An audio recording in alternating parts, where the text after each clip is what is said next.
Hey, everybody. We are still in the 40-day soul fast. Day 37 is all about accepting. George Washington Carver says, how far you go in this life depends on being tender with the young, compassionate with the aged, sympathetic with the thriving, and tolerant of the weak and strong. Because someday in your life, you will have been all of these. Ain't that something? So we're accepting, right? Marginalized people continue to show up in the stories of Jesus. They're prostitutes, tax collectors, soldiers, criminals, poor people, sick people, old people, children. It would be easy to see the missions of Jesus as a fixer of what was broken. So Dulane Elmer, he wrote this book called Cross Cultural Servanthood, and he tells this parable. It says the monkey who sees a fish swimming against the current of stream. Assuming the fish is struggling to survive, the monkey plucks the fish out of the stream and places it on the dry ground next to him. At first, the fish flip flops around, excited to have been saved. At least that's what the monkey thinks. Then, when the fish stops moving, the monkey feels satisfied, believing that the fish is resting contently. But of course, the fish is dead. Ain't that a mess? The monkey saw a creature broken and decided that the fix was to give the fish what the monkey thought would be needed. Isn't that typical of how people relate to differences? Rather than asking if they can even help or would even want help, the world whips out the hammer, saw, and nails and begins a makeover project. No matter how badly you want it, people don't fix people. To live out destiny and impact the world of God's on God's behalf, you must not only accept the other person where they are, but be grateful God has caused you to cross paths. What do they have to teach you?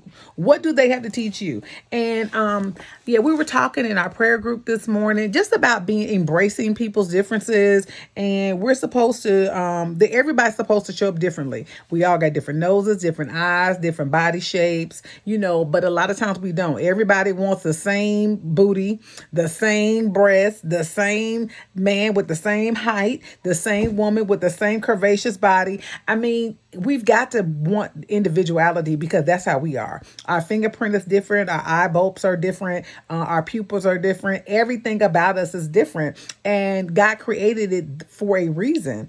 And so we need to understand that. We need to get a better understanding of that. God is much bigger than your view of him. And he uses all kinds of people, especially those that are marginalized, to broaden your understanding of that. Your task is to love and accept them where they are. So you guess what the characteristic is? Tolerance. Tolerance is not about condemning, determining the evil behavior, immoral lifestyle, or unethical dealings. It's about the ability and capacity to embrace the differences in others, as well as their right to choose their destiny, beliefs, and convictions. Because ain't that what God do for us? He gives us our own convictions. He let us live our lives the way we want to, even in our ignorance. Hebrews 5:2 says, is able, okay, so he says, the high priest who is able to deal gently with ignorant and wayward people because of himself is subject to the same weaknesses. Ain't nobody better than nobody else is basically what they're saying. In Romans 2:4 it says, do you have the contempt of the rich, of God's generosity, tolerance, and patience? Do you realize that God's kindness is supposed to lead you to change your heart and life? Okay, so our own tolerance towards others can be used as a mechanism to bring them to repentance and knowing God. And First Peter talks about that. But before I say that, because they talk about, let me just say it. So First Peter and 3 talks about wives winning their husband over by not being judgmental, but by being tolerant. And I deal with people from different backgrounds every day in my professional life, and I have to be tolerant. I was just talking to one of my colleagues, and she was saying, "Girl, you just did a lot with that person you were talking to. You didn't have to do all of that." But yes, I did, and more so because I had just read this. So we should be tolerant. We should be loving, because sometimes we're the only God that some people see. So if I have an opportunity to be a servant, then I want to be that. I can't say that I can do it all the time, because sometimes you got me on the wrong day. But today I had time for it. Today my love tank was high, and I had the tolerance to deal with the foolishness. And that person was definitely giving out some foolishness. So she says tolerance is the power or capacity of an organism to tolerate unfavorable environmental conditions. So here's Sister Trimm's question for us. How are you harnessing the power of tolerance to change the hearts and lives of those around you? In what small ways might you show a little more tolerance? Just a little bit more love, right? I was listening to Bob Marley. I got him playing, and he was like, one love, one heart. Let's give praise to the Lord and feel all right. Let's just give thanks to the Lord and feel all right. Let's be mindful. Let's be loving. Let's be together. Let's not think about, it could be us. The situation, it could have been us that didn't wake up this morning. It could have been us that, had some bad news today. You just don't know what people are dealing with day to day. So we have to have tolerance.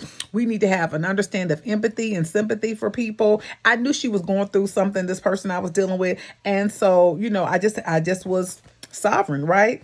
So don't underestimate the power of tolerance to change hearts and circumstances. When you exercise tolerance, you are exercising your faith in the power of God's goodness to soften hearts and his grace to overpower evil. I deal with somebody on a regular basis, and that person can be very, very evil. And I'm telling you, honey, that tolerance to deal with that person, it ain't coming from my will. It's only God, and I just believe that person will get it together at some point, because who you mad at? You ain't mad at me. You mad at God, because you put yourself in your situation. Well, anyway, this is day 37. Y'all, we are almost done. Thank you for liking and sharing and watching my videos and sharing them with everybody and watching my videos. Love y'all.